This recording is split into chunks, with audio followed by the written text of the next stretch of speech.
நேர்களுக்கு வணக்கம். ஈரான் மீது அமெரிக்கா, இஸ்ரேல் இரண்டு நாடுகளுமே ரொம்ப உக்கிரமான தாக்குதலை நடத்திக்கிட்டு இருக்காங்க. ஈரானுமே பதிலடியை ரொம்ப உக்கிரமாக கொடுத்து கொண்டு இருக்கிறது. இப்போ ஈரானுடைய சுப்ரீம் லீடர் கமேனி கொலை செய்யப்பட்டதற்கு பிறகு ஈரானுடைய தாக்குதல் பலவீனமாயிருச்சா அல்லது அமெரிக்கா இஸ்ரேலுடைய கூட்டுப்படை தாக்குதல் இன்னும் அதிகமாக இருக்கிறதா, இப்போ போர் சூழல் எப்படி இருக்கு அப்படிங்கிற விஷயத்தை நம்ம பார்த்துடலாம். மத்திய கிழக்கு போர் யார் பக்கம் சாய்கிறது வாங்க பார்த்துடலாம். இப்போ இருக்கக்கூடிய சூழ்நிலையில ஒரு சைடு போர் நடந்து கொண்டு இருந்தாலும் இன்னொரு பக்கம் இந்த போருக்கு நடுவில் நிறைய கேள்விகள் விடை தெரியாம இருந்துகிட்டு இருக்கு. அந்த கேள்விகளையும் நாம முன்வைக்க வேண்டியது ரொம்ப அவசியமாக இருக்கிறது.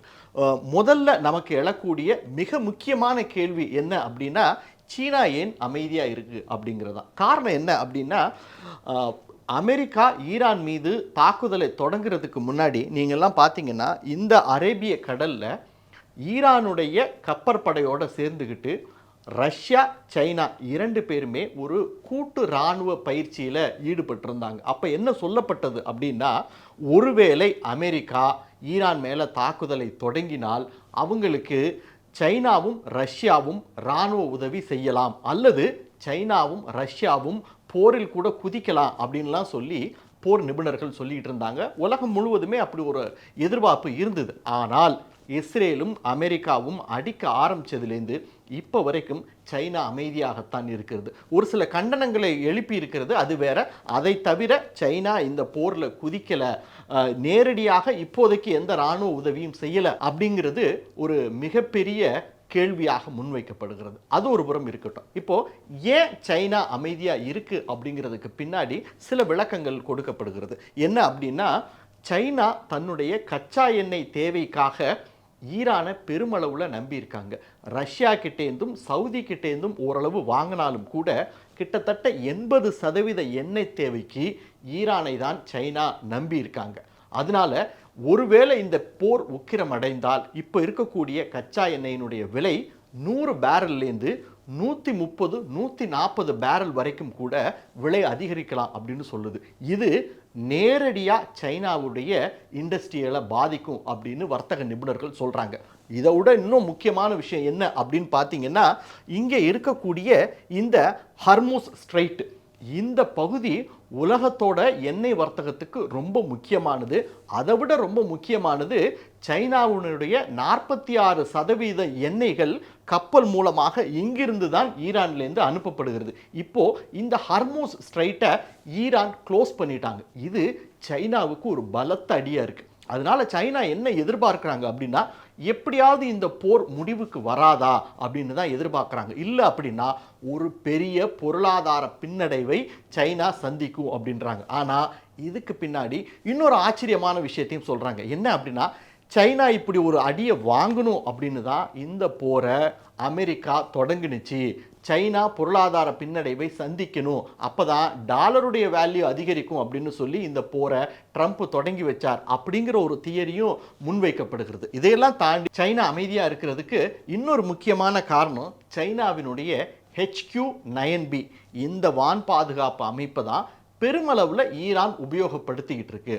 ஆனால் ஈரானுடைய இந்த வான் பாதுகாப்பு அமைப்புகள் எதுவுமே அமெரிக்காவினுடைய தாக்குதலையோ இஸ்ரேலுடைய தாக்குதல்களையோ முறியடிக்க முடியலை.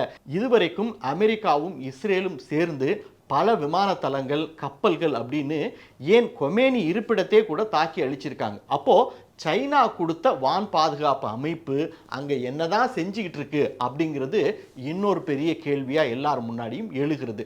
இதனாலேயே சைனா இதில் அமைதி காக்கிறதோ அப்படின்னு சிலர் கருதுறாங்க. இதற்கு அடுத்ததாக இதில் எழக்கூடிய இன்னொரு பெரிய கேள்வி என்ன அப்படின்னா, இதில் போர் தொடங்குறதுக்கு முன்னாடி பல தடவை அமெரிக்கா ஈரான் கூட பேச்சுவார்த்தை நடத்துது. அப்போல்லாம் பேச்சுவார்த்தையில் உடன்பாடு எட்டலை. நாங்கள் நியூக்ளியர் என்ரிச்மெண்ட்டை நிறுத்துவதற்கு ஒத்துக்கொள்ள மாட்டோம் அப்படின்னு ஈரான் சொன்னது ஒரு பெரிய தவறு அப்படின்னா, போர் தொடங்கினதுக்கு பிறகு ஈரான் பல தவறுகளை செய்திருக்கு அப்படிங்கிறாங்க. அதில் முதல் தவறு என்ன அப்படின்னா, அமெரிக்காவும் இஸ்ரேலும் அடிக்க தொடங்கிய உடனேயே ஈரான் பதிலுக்கு சுற்றி இருக்கக்கூடிய அரப் கண்ட்ரீஸில் அமெரிக்காவினுடைய ஆயுத தளங்களை நோக்கி தாக்க ஆரம்பிச்சிட்டாங்க. இப்படி தாக்குனது ஈரான் செய்த பிளண்டர் மிஸ்டேக் அப்படின்னு வார் எக்ஸ்பர்ட் சொல்றாங்க. ஏன் அப்படின்னா இப்போ ஈரான் இந்த இடத்துல ஐசோலேட் ஆயிடுச்சு. ஏற்கனவே சவுதி போன்ற நாடுகள்லாம் ஈரானுக்கு ஒத்துழைப்பு தரதில்லை. அங்கே ஒரு பெரிய முரண் இருக்கக்கூடிய சூழ்நிலையில் இப்படி தன்னை சுற்றி இருக்கக்கூடிய தன்னுடைய இஸ்லாமிக் நாடுகளை ஈரான் அடித்தது, அதன் காரணமாக அது இப்போ ஐசோலேட் ஆனது, இதுவெல்லாம் ஈரான் செய்த இன்னொரு பெரிய தவறு அப்படின்னு சொல்றாங்க. இதையெல்லாம் தாண்டி இந்த வார் வெடிக்க போகுது அப்படின்னு ஏற்கனவே ஈரானுக்கு தெரிஞ்சிருச்சு. அப்போ தங்களுடைய சுப்ரீம் லீடரையும் சரி, பாதுகாப்புத்துறை அமைச்சரும் சரி, நாட்டினுடைய முக்கியமான தலைவர்களையும் சரி ரொம்ப பாதுகாப்பான இடத்துல வச்சிருக்கணும்.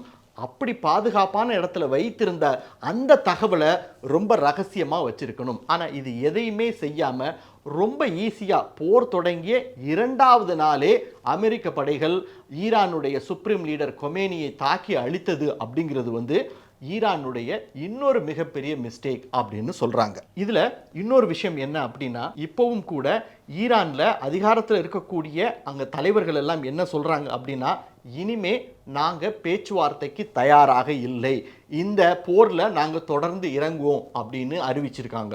ஒரு சைடு இஸ்ரேல், இன்னொரு சைடு பக்கத்தில் இருக்கக்கூடிய அரபு நாடுகள்லேருந்து அமெரிக்காவினுடைய பேஸ்லேருந்து வர தாக்குதல், இன்னொரு சைடு அரேபியன் சீலேருந்து அந்த யுஎஸ்எஸ் ஆப்ரஹாம் மூலமாக வரக்கூடிய தாக்குதல் அப்படின்னு சொல்லி நாலாபுறமும் தாக்குதல்களை எதிர்கொண்டு வரும் ஈரான் இன்னும் எத்தனை நாளைக்கு தாக்கு பிடிக்க போகுதுன்னே தெரியல. அட்லீஸ்ட் இந்த சூழல்லையாவது நாங்கள் போரை கைவிட்டு பேச்சுவார்த்தைக்கு வருகிறோம் அப்படின்னு சொல்லியிருக்கணும். அது சொல்லாதது இன்னொரு பெரிய தவறு அப்படின்னு சொல்கிறாங்க. சரி, இதில் ஈரானுக்கு இன்னொரு மிகப்பெரிய ஷாக் கிடைச்சிது அப்படிங்கிற விஷயத்தையும் நாம் பதிவு பண்ண வேண்டியதாக இருக்குது. என்ன அப்படின்னா, ஈரான் முதுகில் குத்தும் இஸ்லாமிக் நாடுகள். அதாவது இந்த போர் தொடங்குறதுக்கு முன்னாடி ஈரான் மேலே தாக்குதலை நடத்துவதற்கு யுஏஇ அமெரிக்காவிற்கு ஒரு அழுத்தத்தை கொடுத்தது அப்படின்னு சில மறைமுகமான தகவல்கள் கிடைக்கின்றன. இதில் ஈரானால் நாங்கள் பல பிரச்சனைகளை எதிர்கொண்டு வரோம், அதனால் இந்த போரில் அமெரிக்கா தாக்குதல் நடத்தினால் அதுக்கு நாங்கள் சப்போர்ட் தரோன்னு யுஏஇ சொல்லி இருந்ததாகவும் சொல்லப்படுகிறது. அது மட்டும் இல்லை, யுஏஇயை தாக்குதல் நடத்திய போது அப்போது ஈரானுக்கு யுஏஇ தரப்பிலிருந்து ஒரு எச்சரிக்கை விடுக்கப்பட்டது. என்ன அப்படின்னா, எங்கள் மேலே தாக்குதலை நிறுத்தலைன்னா இந்த தாக்குதலில், அதாவது இஸ்ரேலும் அமெரிக்கா நடத்தி வரக்கூடிய இந்த தாக்குதலில் நாங்களும் இறங்கி ஈரானை தாக்குவோம் அப்படின்னு சொல்லியிருக்காங்க.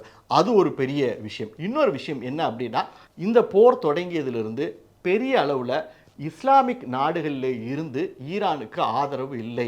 அமெரிக்காவுக்கு பெரிய அளவில் அழுத்தம் கொடுத்து அமெரிக்காவை போரை நிறுத்த சொல்லி எந்த இஸ்லாமிக் நாடுகளும் கண்டிக்கலை அப்படிங்கிற ஒரு விஷயமும் முன்வைக்கப்படுகிறது. அதையெல்லாம் தாண்டி ரொம்ப முக்கியமான விஷயம் என்ன அப்படின்னா, கடந்த சனிக்கிழமை பாகிஸ்தானில் இருக்கக்கூடிய பலூச் விமான தளத்திலிருந்து MQ-4C ட்ரிட்டான் அப்படின்னு சொல்லக்கூடிய அமெரிக்காவினுடைய ட்ரோன் ஒன்று ஈரானுக்கு சென்று வேவு பார்த்திருக்கிறது. அப்போது பாகிஸ்தானும் ஒரு இஸ்லாமிய நாடாக இருந்த போதிலும் கூட அமெரிக்கா பக்கம் நின்று ஈரானை அடிக்கிறதுக்கு இராணுவ ரீதியாக உதவுறாங்க.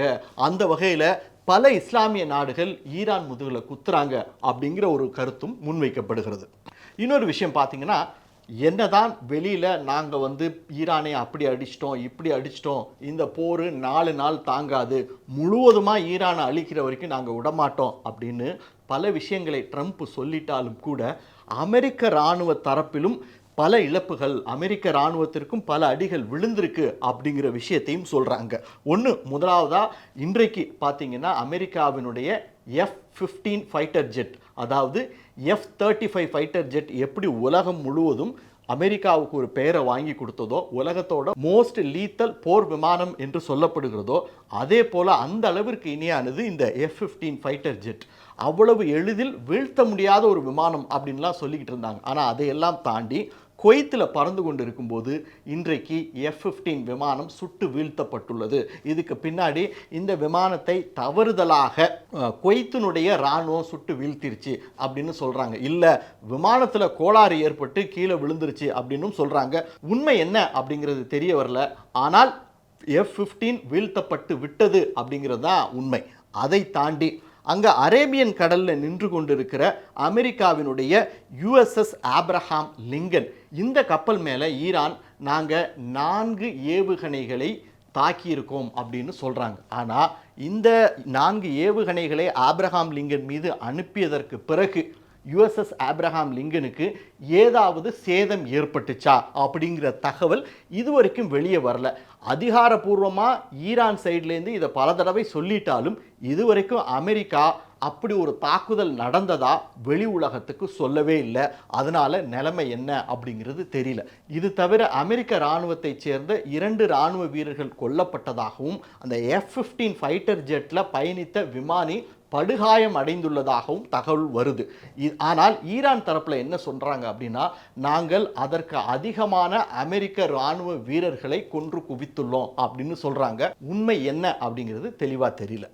இதற்கு அடுத்தபடியாக நாம் பார்க்குற விஷயம் என்ன அப்படின்னா, இப்படி ஒரு உக்கிரமான தாக்குதலை ஈரான் கிட்டேருந்து அமெரிக்கா எதிர்நோக்கலை. ஆனால் அப்படியான ஒரு அடியை ஈரான் அடிச்சிருச்சு அப்படின்னாலும் அமெரிக்கா சும்மா விடலை.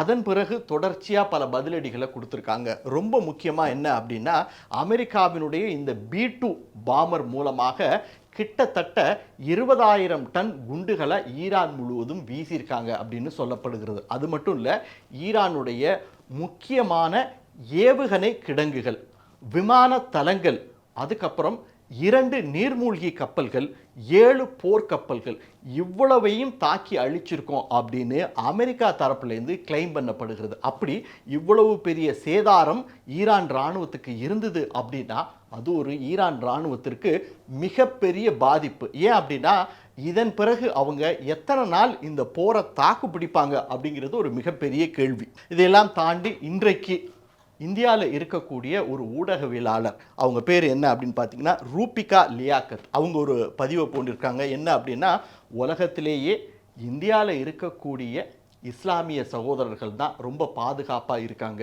இதை அவங்க ரொம்ப கவனத்தில் எடுத்துக்கணும். நீங்கள் உலகத்தில் இருக்கக்கூடிய மற்ற இஸ்லாமிக் நாடுகளெல்லாம் பார்த்தா போர் சூழல், வன்முறை, இந்த மாதிரியான நிகழ்வுகளை நாம் பார்த்துக்கிட்டு இருக்கோம். ஆனால் இதுக்கு மத்தியில் இந்தியாவில் இருக்கக்கூடிய இஸ்லாமியர்கள் ரொம்ப பாதுகாப்பாக இருக்காங்க. அதுக்கு காரணம் இந்தியாவில் இருக்கக்கூடிய இந்துக்களுடைய சகிப்புத்தன்மை தான் அப்படின்ற ஒரு பதிவையும் போட்டிருக்காங்க. இப்போதைக்கு ஈரான் மீது அமெரிக்காவும் இஸ்ரேலும் நடத்தி கொண்டிருக்கிற இந்த கூட்டு தாக்குதல் போரினுடைய பாதிப்பு இதுதான். போரினுடைய சூழல், போரினுடைய போக்கு இதுதான். இதை தொடர்ந்து நாங்கள் தமிழ் ஜனம் நேயர்களுக்கு ரொம்ப தெளிவான விளக்கங்கள் கூட கொடுத்துக்கிட்டே இருக்கோம். இதன் பிறகு போரினுடைய போக்கு எப்படி என்னங்கிற அந்த அப்டேட்டை தொடர்ந்து நாங்கள் வழங்குவோம். இது போன்ற சுவாரஸ்யமான புது புது தகவல்களை தெரிஞ்சுக்க தமிழ் ஜனம் சேனலை உடனே சப்ஸ்கிரைப் பண்ணிக்கோங்க.